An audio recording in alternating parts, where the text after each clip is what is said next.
Merhabalar, Ayşe Deniz'in Hobileri YouTube kanalıma hepiniz hoş geldiniz. Kanalımdan kucak dolusu selamlar, sevgiler sunuyorum.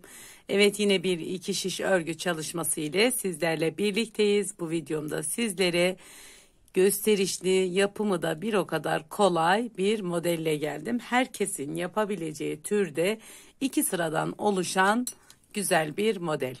Şöyle modelin yapımı için Etrofil marka ip kullanacağım. Biraz kırçıllı bir ipim arkadaşlar. Şöyle renk kodunu da sizlere göstermek istiyorum. Rengimiz de bu şekilde arkadaşlar. Renk kodumuz. Şöyle ipimin kalınlığını, inceliğini de göstermek istiyorum sizlere. İpim de bu şekilde kalınlığı, inceliği.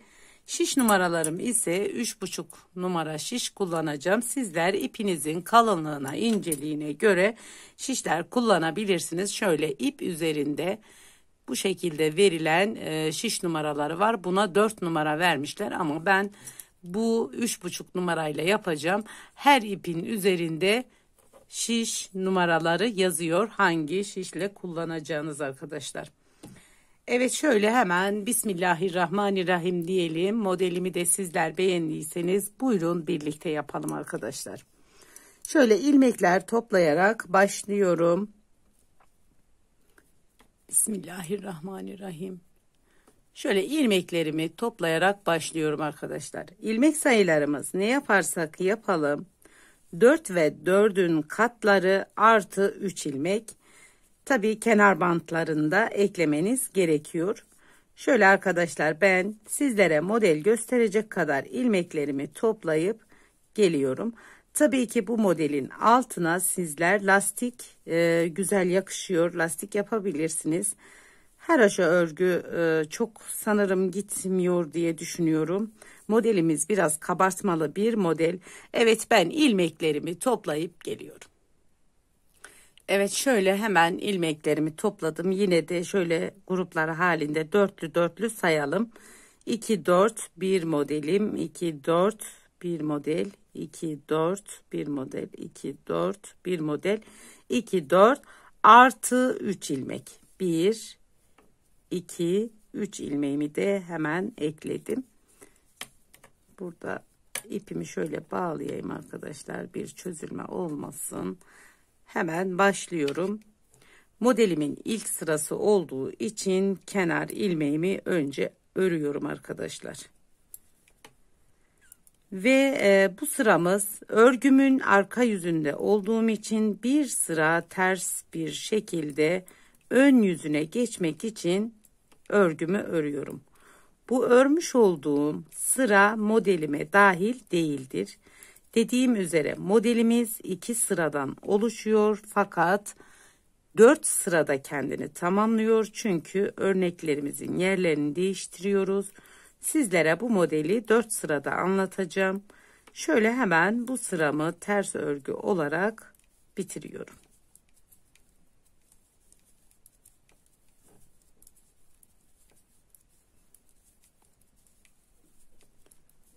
Evet. Bu sıramız modelimize dahil değildir. Hemen birinci sıramızdan başlıyoruz. Birinci sıramızda arkadaşlar kenar ilmeğimizi örmeden alıyoruz. Burada hemen bir ikinci ilmeğimizden bir tane düz ördüm. Tekrar ipimi kendimden tarafa attım. Yine aynı ilmek içinden bir tane daha ters örgümü öreceğim. Şöyle tekrar bir düz ördük.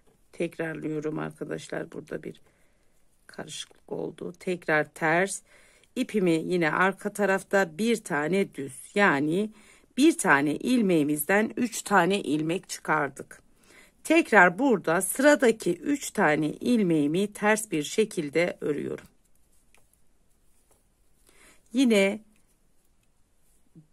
bu birinci ilmeğimizden bir düz, ipimi kendimden tarafa attım, bir ters, tekrar bir düz. Şişimde hepsini topladım ve ilmeğimi bıraktım. 3 tane ilmek çıkardık. Tekrarlıyorum. 1 2 3 tane ters ilmeğimi ördüm. Tekrar ilmeğimden bir düz ilmek çıkardım. Tekrar bir ters ördüm, bir düz ilmek, 3 tane ilmek elde ettik. Tekrar arada 3 tane ters ilmeğimi örüyorum. Devam ediyorum. Bir düz ipimi attım. Bir tane ters, tekrar bir düz. 3 tane ters. 1 2 3. Yine ilmeğimden bir düz, bir ters, tekrar bir düz ilmek çıkardım, bıraktım. 1 2 3 tane ters ilmeğimi ördüm. Kenarda bir kenar ilmeğim, bir tane daha ilmeğim var. Hemen bundan da aynı şekilde 3 tane ilmek, bir düz, bir ters, bir düz ilmek çıkardım. Kenardaki kenar ilmeğimi de ördüm arkadaşlar. Modelimizin birinci sırasında bu işlemi yaptık. Modelimizin ikinci sırası arka yüzdeyiz. Kenar ilmeğimi örmeden aldım. Burada bir tane ilmekten 3 ilmek çıkarmıştık. Bunu 3 tanesini de düz bir şekilde örüyoruz. 1 2 modelimizin arka yüzünde buradaki ilmeklerimizi 3 tane ilmeğimizi düz örüyoruz. Şimdi arada ön taraftan yapmış olduğumuz 3 tane ters ilmeğimiz var. Burada düz görünüyor. Bunun da 3 tanesini birlikte hemen ipimi ön yüze, arka yüze aldım. Kendinden tarafa aldım arkadaşlar.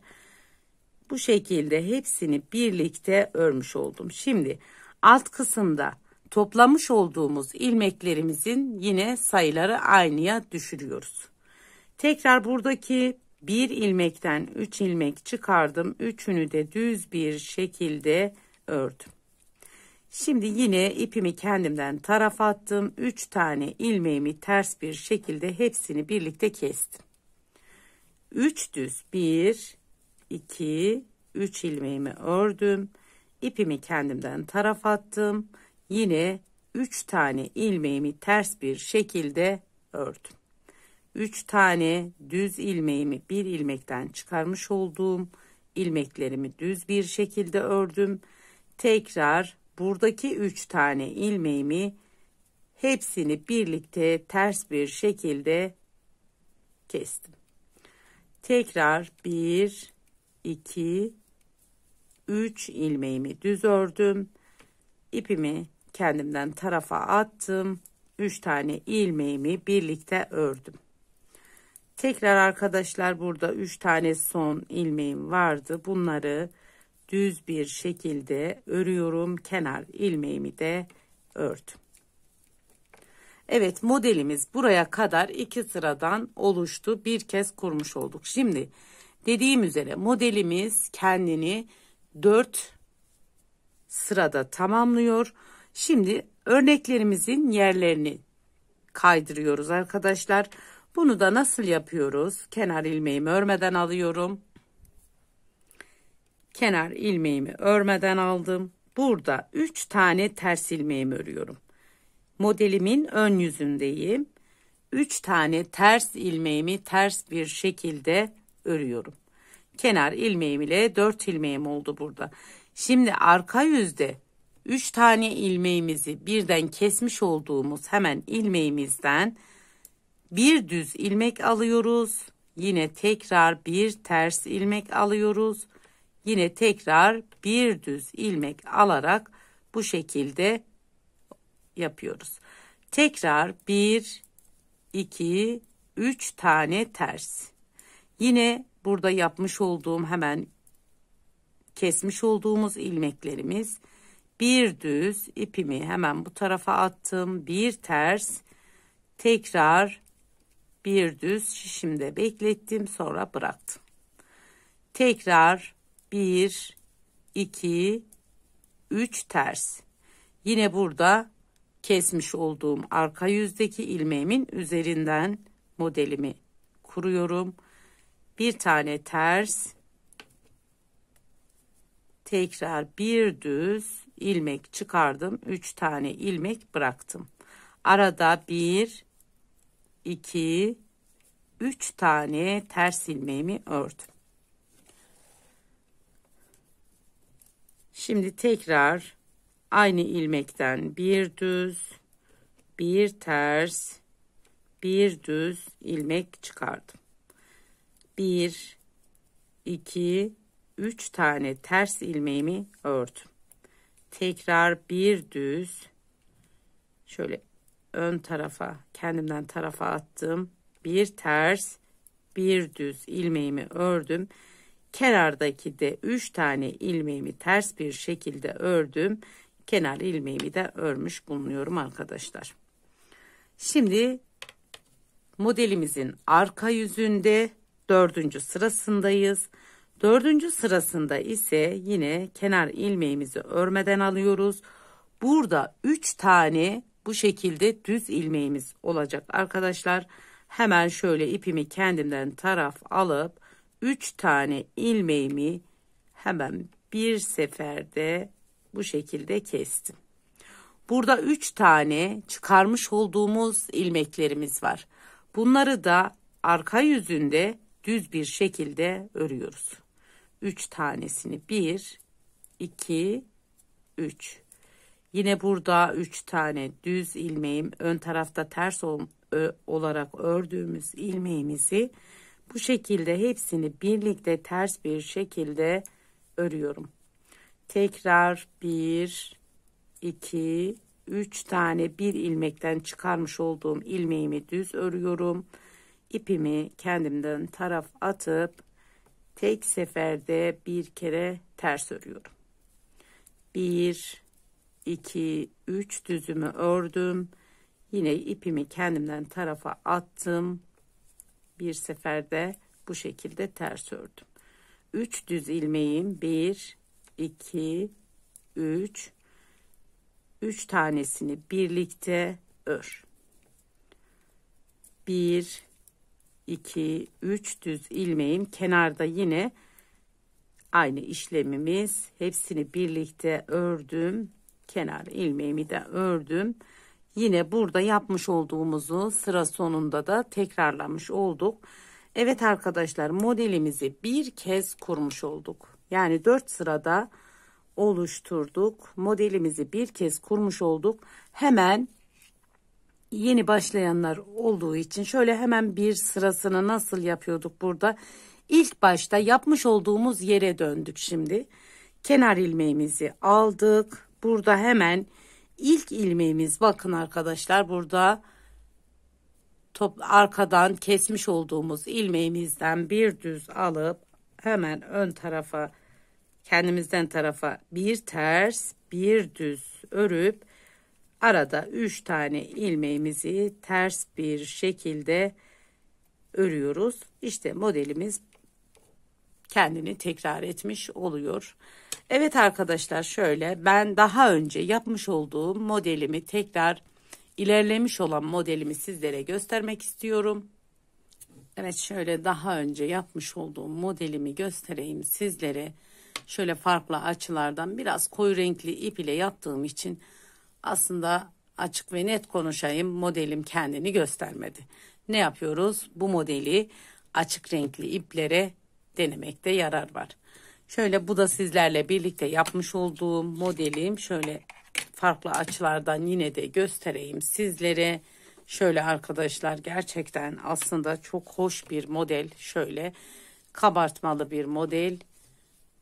Şöyle ters yüzünü de hemen göstereyim. Ters yüzü de bu şekilde. Şöyle açarak göstermeye çalışıyorum. Biraz daha anlaşılır olsun diye. Evet arkadaşlar, bu modelden neler yapabiliriz? Bu modelden çok güzel 2 şiş bluzlar yapabiliriz. Bebek örgülerinde kullanabiliriz. Bebek süveterleri, bebek yelekleri, bebek takımları yapabiliriz. Çeyizlik örgülerde kullanabiliriz. Şöyle atkılar, bereler yapabiliriz. Şöyle biraz yaklaştırayım. Evet, modelimiz bu şekilde arkadaşlar. Evet, bir videomuzun daha sonuna geldik. Bugün de beni izlediğiniz için çok teşekkür ederim. Bir diğerki videolarımızda görüşmek dileğiyle. Allah'a emanet olun. Hoşça kalın. Kendinize iyi bakın.